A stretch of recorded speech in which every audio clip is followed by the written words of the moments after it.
few different schemes that I'm going to go through, and I'll leave the phase 2 ARG till last. So the first relief scheme, or an update on a relief scheme, is the expanded retail relief. So last year, the government introduced the 100% business rates holiday for businesses in retail, hospitality and leisure. In the budget, they announced that this would continue at 100% for April through to June. And we've already issued bills for 21-22 with 100% relief on. However, from the 1st of July, that relief will reduce down to 66%. So come July, we will issue new bills. There's also a couple of caps on that, on the relief from July, that will probably affect the largest businesses and multiple businesses out there. So some of the big nationals. What we'll do is, I think our website has got the information on the actual caps, but for the vast majority, 100% retail relief for April, May and June, and then 66% relief from the 1st of July for the rest of the year. As I say, the bills have gone out for the year, and we will reissue bills in July with the revised balances on. So just then moving on to what the government are calling restart grants. Now, these grants are similar to the grants that we paid back from the beginning of January when the lockdown began. These new grants are, this time it's slightly more complicated because the government have decided to split off non-essential retail from hospitality, accommodation, leisure, personal care and gym. So if we start with the non-essential retail, the grants will be £2,667 up to £6,000, and that's based on the rateable value of the property, and that's for non-essential retail businesses. What they've also announced is grants of £8,000 up to £18,000 for hospitality, accommodation, leisure, personal care and gyms. Now, if you've already received grant from us, whether it be the January grant that you've had or those ongoing lockdown grants, you don't need to apply again. We will automatically pay you one of these new 2 grants. The slight complication for us, whereas in the past we've been able to just keep paying everybody the same amount because the rules have been the same, which makes it simple for us. We now have to go in and identify whether the business is non-essential retail or one of those other categories. So there's a little bit more manual work for the council. We hope that we're getting the new software to do that tomorrow. We'll need to test it. Hopefully, we'll start to get those restart grants out next week. And as I say, for businesses in hospitality, accommodation, leisure, personal care and gym, if your rateable value is over £51,000, you'll receive a grant of £18,000. Okay, so those 2, or it's one grant scheme, retail grants. We will be hopefully testing it this week and starting to get the payments out next week. As I said, if you've already applied for a grant and you've had money from us, you don't need to reapply again. The next one I want to talk about is probably is at the moment is slightly vague. So apologies for that. So many businesses have applied to the valuation office for a change in their rateable value because they believe there was a material change of circumstances that would affect their rateable value and the renting value of their property based on COVID. And there was lots of chatter going on with the valuation office around how they would deal with this. And there was talk, and I saw it in the newspapers, of how offices could see a reduction in their rateable value of up to 25%. What the government have decided to do is they're going to pass some legislation that says that material change of circumstances for COVID can only be reassessed on the next full rateable value revaluation, which is in 2022. So the valuation office will not be making any amendments to the rateable value for any business due to the impact of COVID. What they've decided to do instead is issue a pot of funding to local authorities that I believe was 1.5 million. And this funding is aimed at, and I'm going to, a couple of quotes here from the guidance, or no, actually it's not the guidance, it's from the press release that I've seen, is to support businesses outside of retail, hospitality and leisure. It will be distributed according to which sectors have suffered the most, and it will be based on each local authority's stock of properties. As I say, the Chancellor announced this, I think, just a couple of weeks ago. The government need to lay the legislation that means that there will not be any changes to the rateable value based on COVID. Once this is done, I expect that we'll get some clearer guidance on how we apply this relief. I don't know whether it will be application-based. A bit of the press release, and I'm just trying to think. I think on our website we've put a link to this, so you might be able to see the website. You might be able to see the government press release. If we haven't, then I'll double check when we've finished, and I'll make sure that there is something on there. I'm not 100% sure whether this will be a reduction in rates, because that's what the guidance, that's what the release seems to imply. But there was one phrase in the press release that made me then think, is it going to be grants? Because they talk about, we aim to get cash out to those affected businesses as soon as we can. So I'm not sure at this stage whether it's going to be grants to businesses or a reduction in your rates. I think it will be a reduction in your rates, but as I say, there was that phrase in the press release about cash to businesses. So that one, if you will update our website when we get further information. Once we actually get the government guidance, we'll put a link on that. And Diana will keep you updated on that, so you can send that out in comms. Helen likewise, and we will throw our own comms office. But that's hopefully some relief from those businesses that have been missed out for a lot of last year around that aren't retail, hospitality, leisure. So finally then, moving on to the council's discretionary scheme, the ARG phase 2. So this scheme went to Cabinet just before the end of March, and Cabinet have agreed the new scheme. And it's going to be slightly more complicated than just a normal application and set levels of grants. What we found in the past is where we've allocated pots of money to these different schemes, it's a little bit of a guess of how much money we think we need to allocate for each scheme, if you like, or each application process. And I think on the 2 discretionary grant schemes we've administered, we haven't actually, on the first one we did pay that up to the maximum amount. The second one we didn't, and that spare funding is going back into the pot. So what councillors have now decided to do with our phase 2 is we're going to open it up to businesses run from home and micro and small businesses. You don't have to be a ratepayer, so you can, as I say, you can run your business from home, or you can be in shared office or accommodation.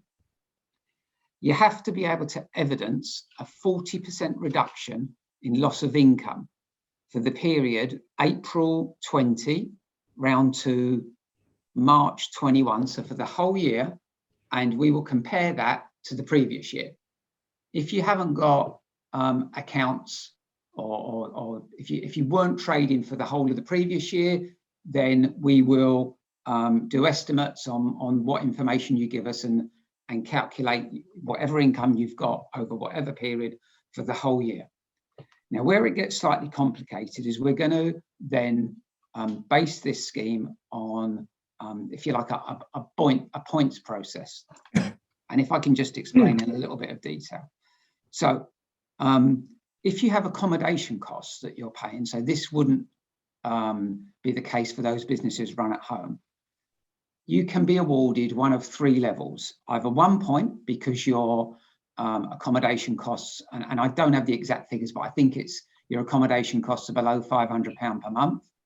You'll get awarded 2 points if your accommodation costs are between 500 and 1,000, and you'll be awarded 3 points if your accommodation costs are over £1,000 per month.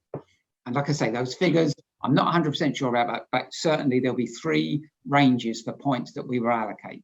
And we will allocate those points based on your accommodation costs. What we will then do is allocate points based on the number of staff that the business employs. So if the business employs 10 staff, you'll be allocated 10 points. And then what we'll do at the end of the process is we'll add up all the points that your business has been awarded. If out of those 10 staff that you employ, 5 of them are actual Merton residents, you will be awarded 3 points per Merton resident. So there is a weighting for businesses that employ Merton residents. So, as I say, we will be assessing on a 40% reduction of income. We will be assessing on the number of residents, on your accommodation costs and the number of employees. So if you're a home-based business, so you run your business from home and you're the only person, you'll be awarded 3 points because you're a Merton resident. You have to be living in the borough to qualify for this scheme. If, for example, you're a business where your accommodation costs are over £1,000 per month, you'll get 3 points. If you've got 10 employees that all live outside of Merton, you'll get 10 points for them. And if you've got 10 employees that live in Merton, you'll get 30 points for that. So what we will then do is add up for each business application how many points you've got. We'll do the same for every single application, and we won't be able to pay anybody until we've actually reviewed every single application. Once we've reviewed every single application, we'll know how many points we've allocated to each business, and we'll total all of those points up. What we'll then do is we know how much money we've got in the fund. Getting a bit of feedback. Can you hear me still? Can anyone hear me? I'm getting some feedback. Yeah. No, can hear okay, sorry. Yeah. Okay. So we will then add up how many, so we'll add up the total number of points that we've awarded to all of the business applications. We then know that we've got at least £3.5 million in our fund, and we will then work out how much each point is worth by dividing that total number of points into the fund of money. And then if, for example, each point is worth £1,000, if you're a business run from home, your grant would be £3,000. If you're a business that has 30 points, you'd get £30,000 worth of grant.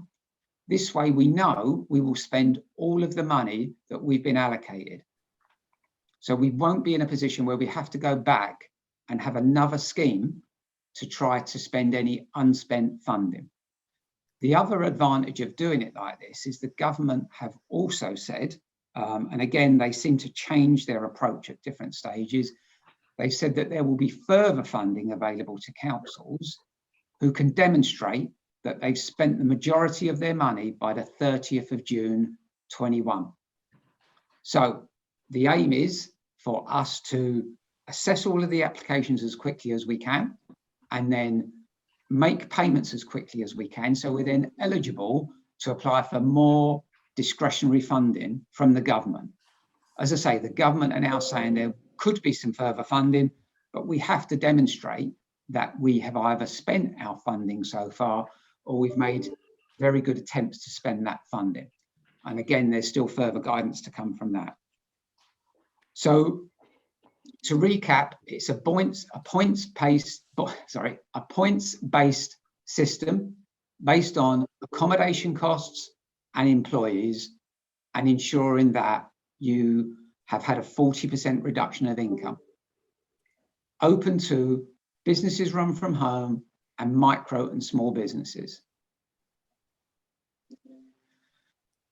Diana, I think that's what I needed to say on that. I can see some hands going up, and I've seen some other questions. Do you want to sort that out? Thank you, David. And yeah, obviously there's going to be questions, and the phase 2 of the additional restrictions grant, I think particularly because it does sound quite a complex setup that has been put forward there. So we had 3 questions that came in by mail, so I'll do those first if I may. So there was from Therapy by Dell, who I don't know is in the room actually. Yes, I am. Thanks. Okay, go ahead then and ask your questions then, Dell. Okay, so David and Diana, I think you touched on it while we were talking. So I'm referring specifically to the ARG grants, phase 2. So I didn't qualify for the first phase because I'm a micro business. I'm self-employed and I don't employ anybody. I was hoping phase 2 would then cover that because I've had to shut totally. So my question was basically for those micro businesses with no employees, who've had not being able to service anybody or see clients, also not paying rates, working from home, are we going to get some kind of relief this time round? So you will be eligible to apply. I think for businesses run from home, there is some criteria around having not received the self-employed support grant. So providing you haven't received that, then and you've got that 40% reduction in income that you can evidence, then certainly you can apply. You wouldn't be excluded this time. Okay, but the points would be according to my setup and how. Absolutely. So for a business run at home, because you're not employing anybody, because you're running that business within Merton, you would get 3 points. Oh, so you see myself as an employee? Absolutely. Yeah, absolutely. That's the way that we've determined that. Yeah. Okay. You know, you're a business, you're a Merton resident, you get 3 points. All right. Thank you, David. Thanks, Dan. No problem. Okay, so just to clarify there then, so if you are self-employed working from home under the new one, because you are a Merton resident, because you're running your business in Merton, you would qualify as a Merton employee, 3 points. Yeah. The other thing there then, I think you've said, David, is if you are receiving the self-employed grant through universal credits, then you would not be eligible. Is that correct? Yeah, but the only thing, Diana, I'm not sure that the self-employed grant is paid through universal credit. So you can probably get universal credit and apply. I think the self-employed grant is paid from HMR. Is it? No, okay, I don't know. Yeah, no, okay, it's paid fine. through universal credit. Okay, yeah, but if you've received the self-employed grants that are ongoing, then you wouldn't be eligible. Yeah, that's correct. So, I mean, it is, I think we need to be clear because there'll be a number of people that are probably getting that. So that's on your HMRC returns. Okay, so it's about your trading returns. Actually, I'm wrong there. It's not universal credit. No. It's your HMRC, isn't it? It is HMRC. I stand corrected. It's okay. So this is where you've obviously, those people had to have, I think it was 2 years trading, wasn't it? Yeah. To be able to apply. And obviously that is rolling forward. But so what you're saying though, David, because I think that is different to other boroughs potentially, is that if you have received that in this borough, you wouldn't be eligible. Is that correct? Yeah. Okay. Yeah. And I think, Diana, I think there's a mix. I think some boroughs have done exactly that and some have paid. Yeah. Okay. So another important thing, obviously, I think someone has asked that each borough is approaching the additional restrictions grants and all the discretionary grants at a borough level. So they can vary borough to borough. Okay. So, right. I don't know if Brian from White Light is here. Is he? Because he was the other one that submitted the question. I don't think he is. So what we'll do is move on down because his question is actually, I'll cover it in another one that has come forward from someone. So the next one that's in the chat, David, I don't know if you've had a chance to read it because... No, sorry. obviously. So this is one from Wimbledon Practice. So if you're, well, you are here, obviously, if you'd like to unmute and ask that question. Yeah, that's me. Yeah. Go ahead. Yeah, I think, my business model's slightly complex because I run two businesses that kind of work together, which has made this all a little bit challenging. But I guess the Wimbledon Practice itself is a speech therapy and specialist teaching dyslexia services clinic. And part of my income comes from renting out my rooms to other professionals that are, that work for themselves. So clearly they were not coming into the clinic, so I wasn't able to pay, invoice them for any rent. And then also a lot of our clients were not coming into our clinic. We were able to do some things online, but it wasn't appropriate for doing assessments or really young children. So there was a part of my income there that was reduced. Now, when I did get the original grant, for the first lockdown where we had to completely shut, but then the second time around it was rejected, saying that we weren't mandated to shut. Now, the guidelines were really, at that time, we didn't know whether we were mandated to shut, or not when the second lockdown hit. But no one was going to come in because the government guidance said nobody was to come in. So everyone who was renting the rooms didn't rent rooms. So I lost all that income, plus everyone that couldn't do any online sessions.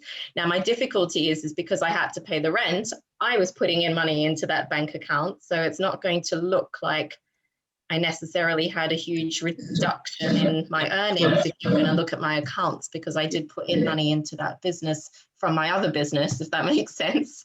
Yeah, so what we would look at is, the mandated to close bit would be irrelevant for the ARG. So we would look at, has the business suffered that 40% reduction in income? So we would need to see evidence of the profit loss, something like that, that shows your income coming in.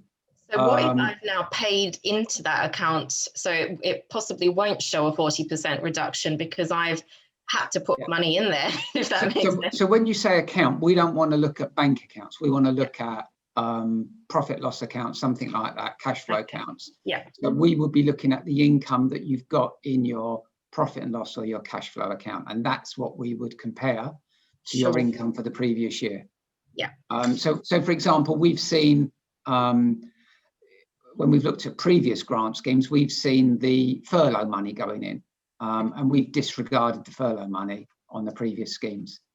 So if you have paid money in there from another business and you can evidence that, then I'm sure that we would look to exclude that if you're having to show it that way. But we would obviously want to see some sort of evidence that shows that audit trail, if you like. Yeah. Okay. And we talk about employees, so I have contractors working for me. They need to be on the payroll. So not contractors or staff that you might come in for, at one event or two events every month. They need to be employees on the payroll. Okay. Good.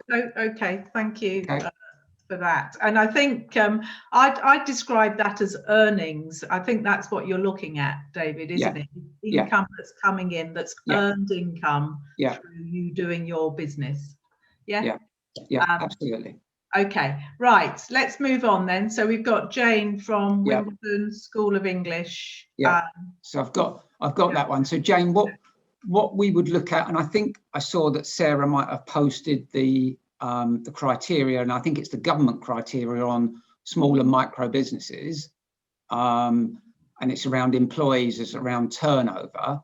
If you meet that criteria, then I think you would be able to apply, and you can obviously evidence that 40% reduction, but you need to meet that small business criteria. And I think I saw that Sarah had posted further down what that criteria is.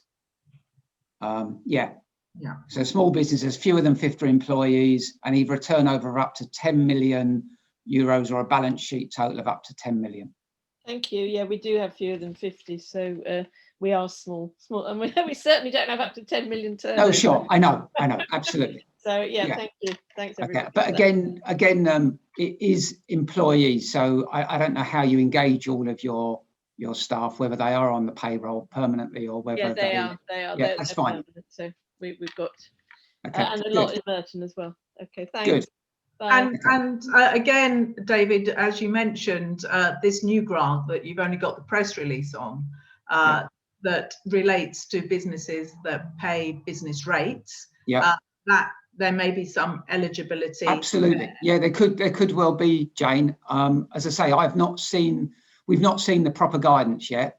But you know, as I mentioned earlier, it talks about businesses outside of retail, hospitality, leisure, and suffered the most. So I don't quite know what they're going to say by suffered the most, but there's a chance that you may get some rates relief, if it is going to be relief, on your business rates. Yeah, we hope so. I mean, I think you know, David, from all our correspondence, that our sector has suffered absolutely. the loss of most of our income, and with foreign travel not opening up yet, we're still suffering. So fingers crossed. All right, thank Jane, you. I'll try and keep an eye out, and when I see something, I'll try and send you a link or something like that. Okay. Great, that's very helpful. Thank you, David. No problem at all. And I mean, just related to that, obviously with the classification of up to 50 employees and the financials, but there are some businesses that do employ more than that, that feel that they have not been covered under the second phase, the additional restrictions grant. Can you just explain why the Cabinet have gone for small and micro businesses at this stage? I think, Diana, I mean, I think from the beginning of the discretionary schemes, we've always said that we've not received enough money. You know, last year, I think it was £1.3 million. This time I think we're up to 5.9, but the reality is the number of businesses in Merton that have suffered and that are suffering and have had a loss of income, that those pots of money just don't go far enough. So I think we always knew that there were going to be sectors or businesses that we weren't going to be able to help. And I think that councillors looked at it, and I think they felt that with the likely level of grants not being incredibly high, that it was probably best to target those businesses where that smaller amount of grant might make some difference to that business going forwards. You know, I mean, it's difficult to say. I know in my example earlier, I talked about £1,000 per point. It could well be less than that, you know, which means that the grants aren't particularly big. It just depends on the number of applications we get. And Diana, you've seen the number that we've received for some of the other schemes that we've turned down. And we've sort of opened it up more this time, going down to 40%. Businesses run from home. I think for the two discretionary schemes we looked at, we had over 1,000 applications. All of them can reapply again, whether they've received, apart from if they're not a small or micro, all of those can apply again, whether they receive money the first time round or not. So I don't want to sort of put out this message where, you know, I think it's going to be £1,000 a point, and therefore if you've got 30 staff, you're likely to get 30,000 plus. I think it will be less than that. I think what I've only heard that. Okay, I've got some feedback, can we? I've only heard what you've said this morning as well, David. So my interpretation is, it seems to me that, you know, you've got a sum of money, you want to expend that, and the points-based analysis allows you to do that, so that if there is more money coming out of central government, then Merton would be at the sort of. Absolutely, we want to be able to apply for any further funding. I mean, what's frustrating, Diana, is when the ARG was first announced, and I think it was back in November or December last year, the government were clear to say that at the time, this pot of money, and they have added to it, to be fair, was to support businesses from last December round to March 22. So I know some London boroughs decided they weren't even going to look at this until April, well, we're in April now, weren't even going to look at it for 6 months. They were going to focus on the other grants, and they were going to look at it now. And now the government have said, well, actually, to apply for this third pot of money, you can only do that if you've spent what we've already given you. So I know many councils are very frustrated about that they purposely made that decision not to pay early, if you like, because they were going to support further on into the period, and now they could well be penalised. So this scheme of points and paying out as much as we can, or paying out the whole funding, will hopefully enable us to get further funding further down the line. Okay, lovely. Thank you. Okay, let's go on to Helen from Love Wimbledon, that's asking about redundancies. Yeah, hi David, and thanks Diana. So there are some businesses that have decided, because of the change in furlough rules, that they needed to make staff redundant because they couldn't afford to continue to pay their portion of the furlough. But as soon as their business starts to get back up and running, they have every intention of re-employing those staff, or getting the business back up to the same capacity. Yeah. Where do they stand with regards to this application, please? That's a really good question, Helen. And you can guess it's probably, as we've done the different grant schemes, if things crop up that you think, we didn't think about that. I think the likelihood is we would have to look at the number of employed staff probably at the end of the financial year, or certainly just before furlough has ended. I don't think we would look at employed staff now. I think it would likely be at the end of the financial year. And I think the furlough scheme continued at least until the 31st of March, didn't it? And I'm not an expert on furlough, so hopefully someone can help me. Yeah, the furlough scheme changed at the end of September. Where they're having to contribute more, sure. Where they were having to contribute more. And if there was no income for the business at that point, and they were still having to pay their rent, etc., they were in a rock and a hard place conversation. Yeah, absolutely. Yeah, no, I get that. Helen, I'm not going to lie to you. It's something that I certainly haven't thought about. And I think it's something that we need to consider, and we will be clear on our website what we're going to do. Maybe we need to speak, or maybe I need to speak to the panel. What I will ensure is that we take a consistent approach with all applications, and that we are transparent on how we're going to deal with them. Okay. So thank you. And like I say, there may well be some other quirky circumstances that we hadn't thought about. Okay, thank you, David. And my recommendation would be the number of employees at the 31st of March 2020. Yeah, sure. Yeah. When the business was still functioning. Up and running. Yeah, I take that. Yeah, thank you. Thank you. The other thing there, David, is the window application window for the next one. Is that running for a while, or is there a deadline? Yeah, sorry, I did mean to say that, Diana, so thank you. So the plan is to go live on the 8th, which is Thursday. Now, and we were going to run it for 21 days again, as we did the previous application window. Now, we've got a few system issues with our council tax and business rate system, where we should have already moved into the next financial year, and we haven't been able to. So we've got our system supplier working with us today. So if we are not in a position to go live on the 8th, I'll update the website. But whenever we go live, it will be for a 21-day period again. Right. So I won't shorten that period, Diana, but just giving the heads up now, there's a chance, although all the report that went to Cabinet said the 8th of April, the website says the 8th of April, because of something that happened late last week, we may not be in a position to go on the 8th of April, but it will be for 21 days still. Yeah, great. Well, we can get that notice out. Yeah, absolutely. Yeah, appreciate that. Yeah. Okay. Right. Marjan, I think, has a number of questions from Blue Waves. Marjan. Hi. Good morning, Diane. Good morning, David. Good morning, everybody. Can you hear me well? Yes. Yeah. Okay. Hi. Thank you very much for the update, David. I was fortunate enough to receive the it used to be called Discretionary grant first time around back in summer. But I noticed that from what you just explained, if I understood it correctly, because I'm a home-based, my office is my home. My home is in Wandsworth, but most of my operation happens in Borough of Merton in Wimbledon. And last time around, cross operation between boroughs, it wasn't something that it was declassified me from application. Also, I do employ a staff, but at the same time, I'm self-employed. So So did I understand this? Based on these two criteria, now I can't apply for this anymore? So ARG? what's the registered office of the business? The Wandsworth, the registered office. Yeah, then you wouldn't be able to get a grant from Merton. So just wondering now what happened. Well, I'm just thinking exactly the same.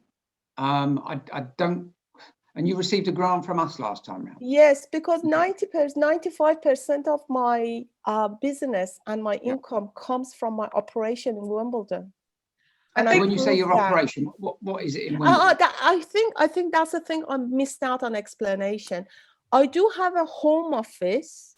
However, I rent out facilities for my business, and the facilities that my major operation is at the facility, which is based in Merton. Yeah, so rented accommodation or rented. Yes, yes, that's what I didn't understand about the accommodation part of it. That's why you would have received the grant first time round. Yes. So I think we would look at that again if that's where you. So it may be when you applied last time that was the address you gave us you were applying for, which would make sense. No, actually, I provided quite a lot of evidence for renting that facility to you. Yeah, which is what we would have asked for last time round, and that's probably why we awarded the grant based on the rental of some accommodation or shared space that you were working from in Wimbledon. Yes. So just out of interest, so is the home? I mean, so certainly if you're applying from a Merton shared accommodation, then you would be eligible. I'm beginning to just think about. Have you applied from Wandsworth as well for the same business? Not as yet, but I guess I can apply, and they have got within the criteria, there is nothing that it says that you can't apply if you have applied somewhere else. As far as I think there is a threshold of £200,000 or something. If you pass that, you can't apply, but if it's below that, I'm nowhere near £200,000. Yeah, I get that. Okay. Right. So I think we would need to determine if your application was for the shared office space. And all along last year, we paid on shared office spaces. The original discretionary scheme was targeted. One of the 4 areas it targeted was shared accommodation. And that's why you would have had that grant. David, can I come in? Because Marjan rents swimming pools. And the same would apply actually to people that are doing dance classes. Yeah. So someone may, or indeed childcare, they may have their office at home, but be operating that through multiple sites in Merton. So I think that's the point. Absolutely, Diana, and that's why we probably would have paid it. And I wasn't sure. I can remember some swimming pool or certainly an application from somebody who did swimming classes, and certainly some dance ones. Diana, so yeah, absolutely. And so can I still apply? Sorry? Can I apply? Yeah, I think so. Yeah, absolutely. If you're in shared accommodation or you're renting accommodation in Merton, then yes. If you also have employees,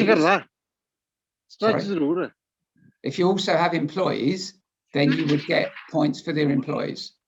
Okay, and one more thing, but I have been receiving the government grant for the self-employed. Would that disclassify would I be kind of I think disqualified? I think this time round that might exclude you.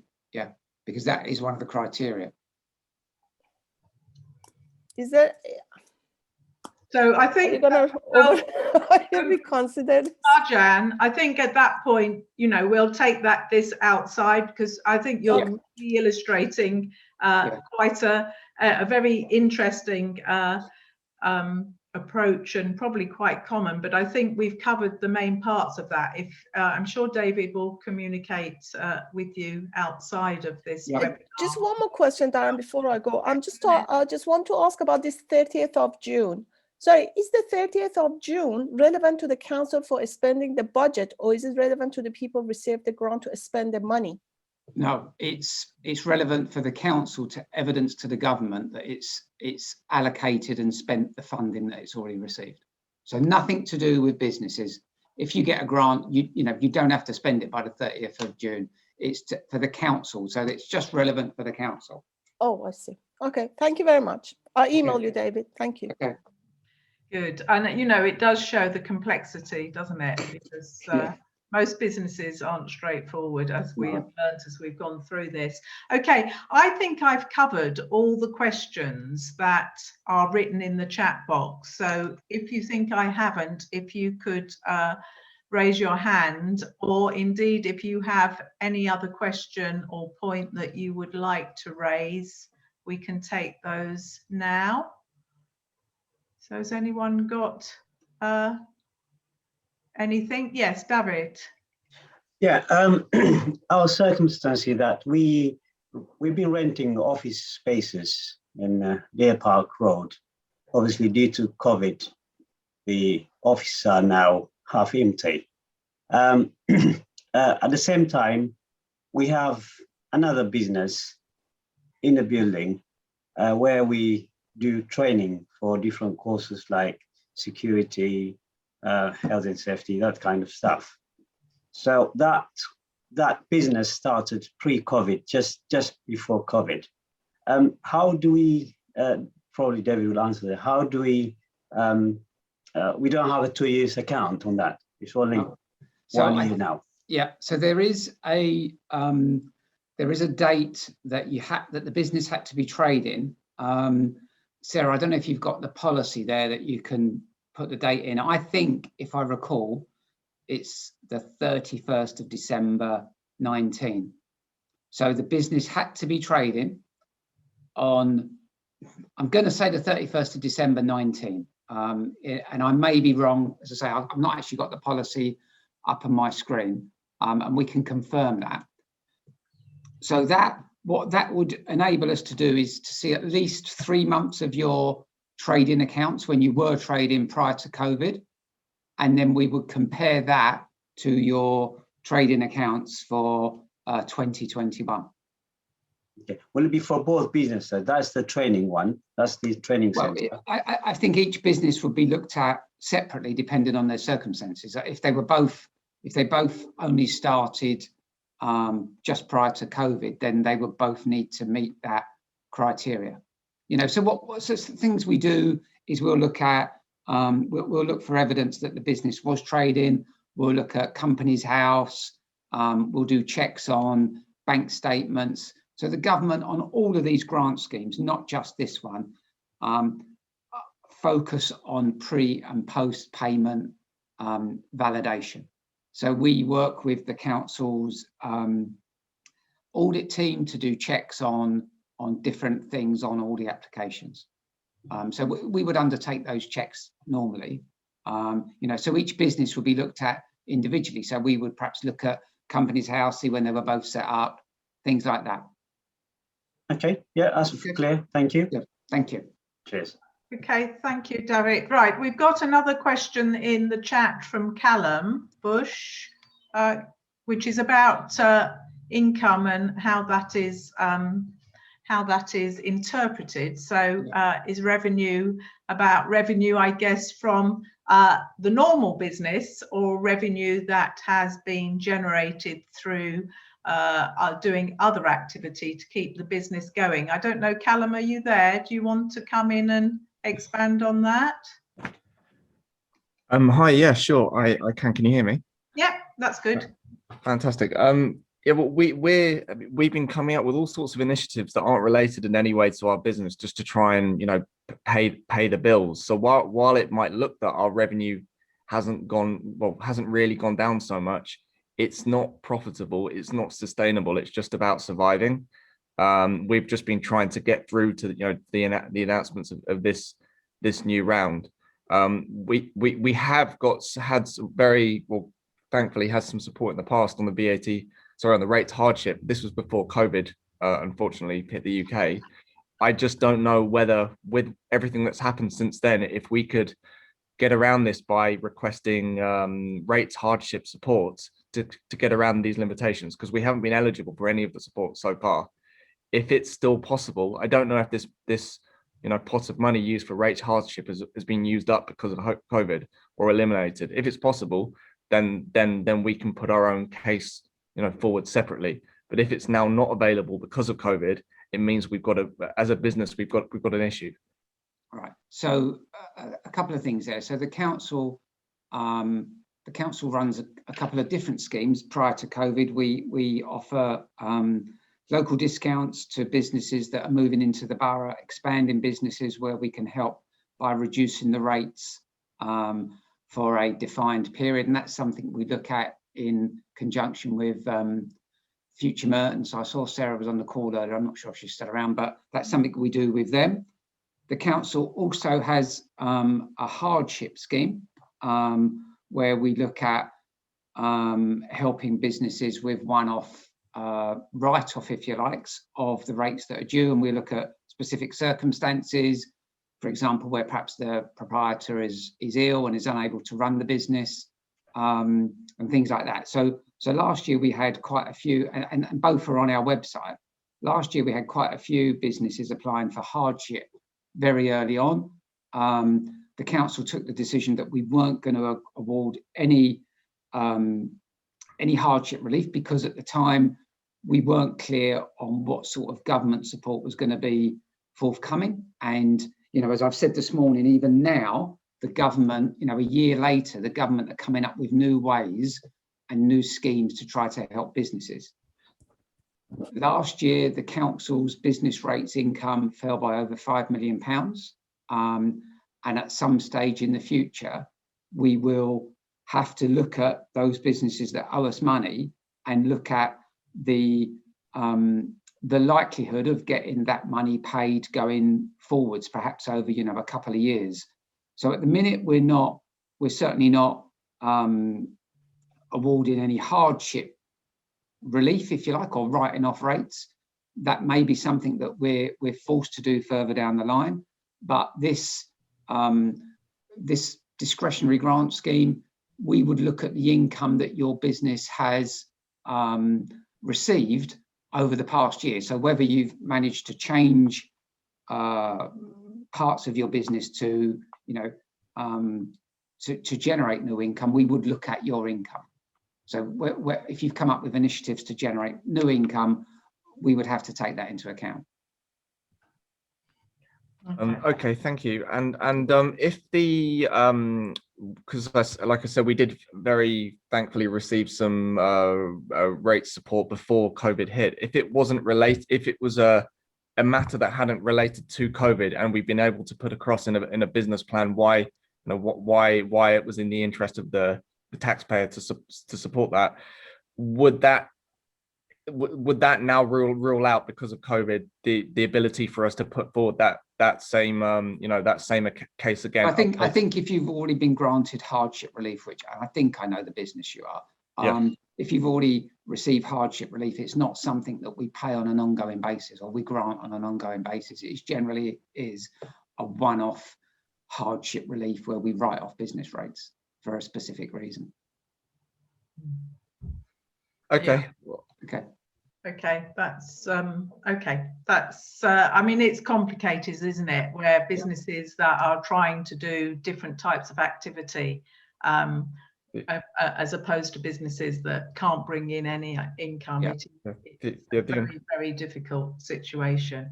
The unfortunate thing is that COVID delayed because we had to put across a very detailed plan. COVID then came and kind of disrupted a lot of that. We were able to work around it. You know, you make do with what you've got, but it has unfortunately, you know, really affected what we could do as part of our turnaround plan. And then we're at a point now where we just we can't really find any support. No, I appreciate it's very, very difficult.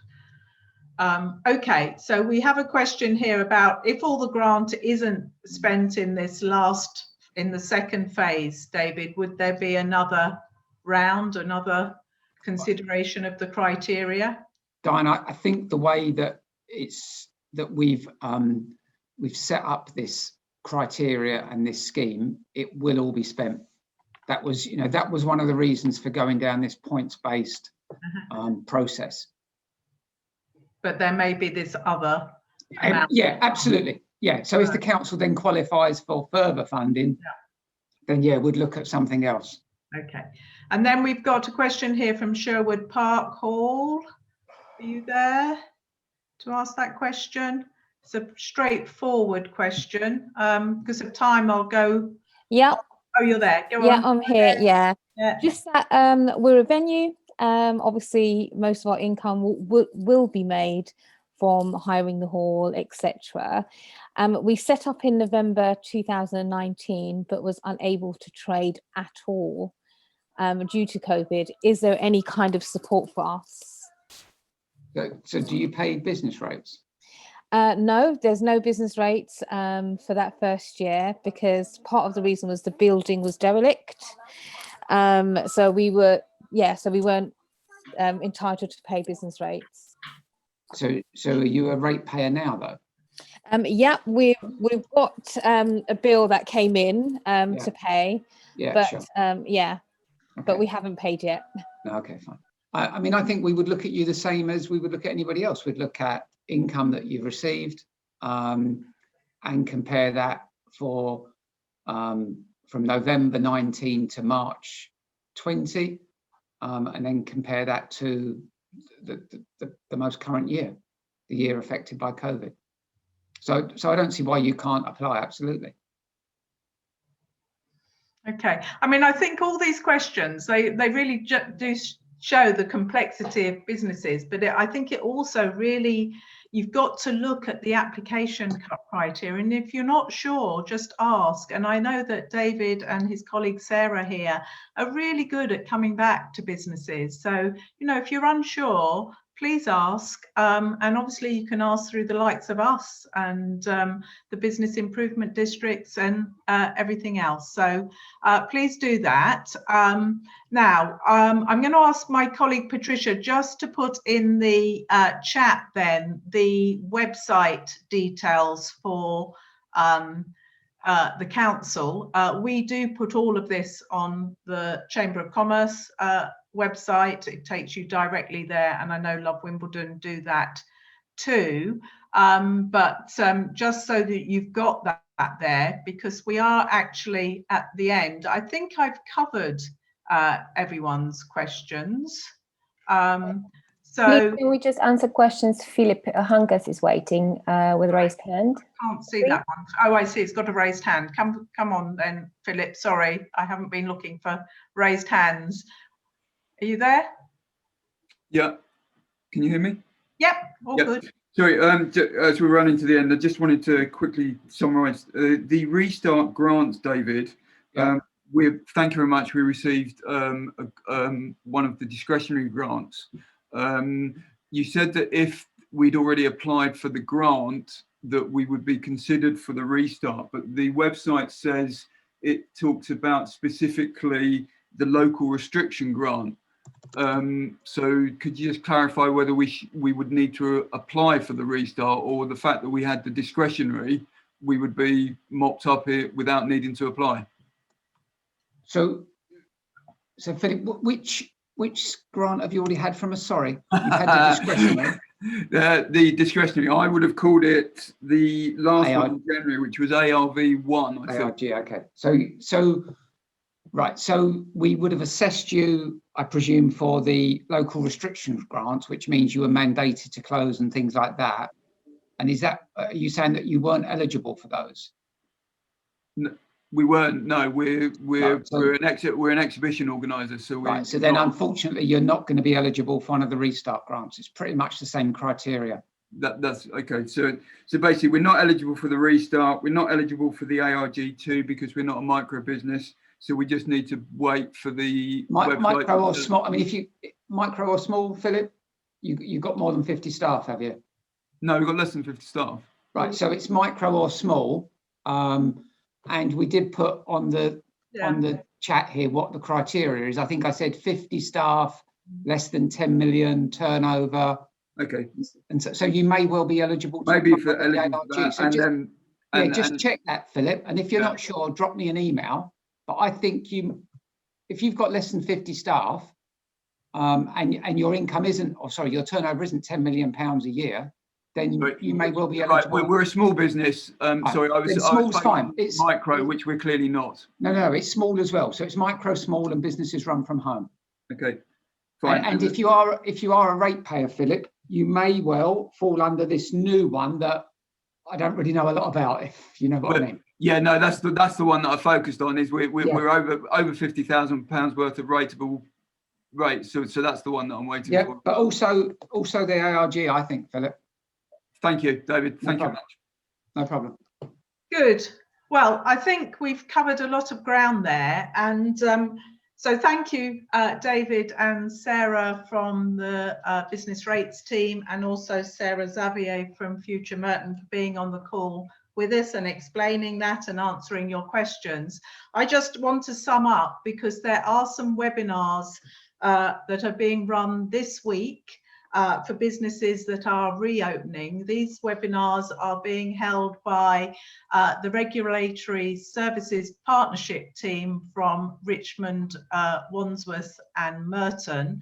So they're very popular. And there is one on the 7th of April at 2:30 for beauty. So that's beauty and nail salons, close contact businesses, as they are called. So that's on the 7th of April at 2:30. Retail reopening, also 7th of April at 4:30. Hospitality businesses, which is a very popular one, on the 8th of April at 2:30.